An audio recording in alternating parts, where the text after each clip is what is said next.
I'm convinced that there's no such thing as an overnight success. I believe it's a fallacy, a myth to believe that overnight in 24 hours that someone can turn into a worldwide phenomenon. And once a lady was in a marketplace and she saw Picasso.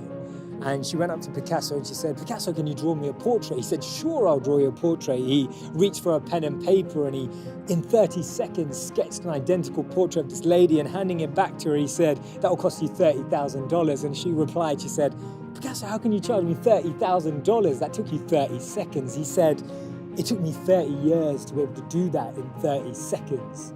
And it's amazing how that time, that unforgotten, that invisible world beyond the bottom of the iceberg, underneath the water, the part you don't see, is actually what made what you see today possible.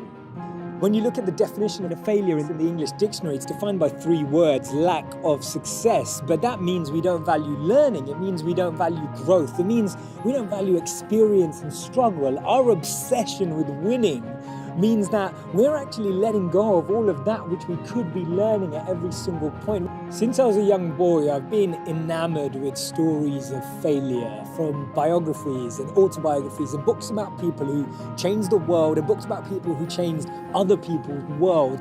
There was a young cartoonist, and all the editors and newspaper journalists said that he lacked natural talent. They rejected him, and after countless rejections, it was actually a church minister who gave him an opening to start drawing little cartoons in the back of the church in this small little shed.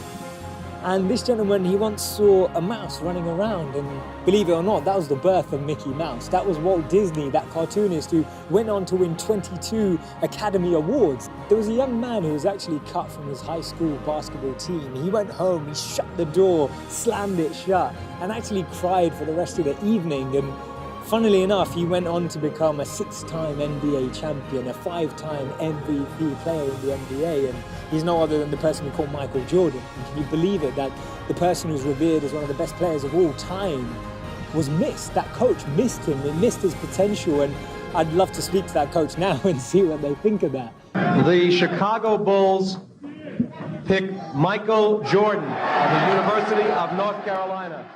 Imagine this lady was told that she wasn't fit for television. She was told that she would never make it online or on TV. Her name's Oprah Winfrey. She became the most influential woman in the world. This has to be my favorite failure story of all time. I mean, his fiance died, he failed in business, he had a nervous breakdown, and on top of all of that, he failed and lost in 8 elections. He went on to be the 16th president of the United States of America. His name's Abraham Lincoln.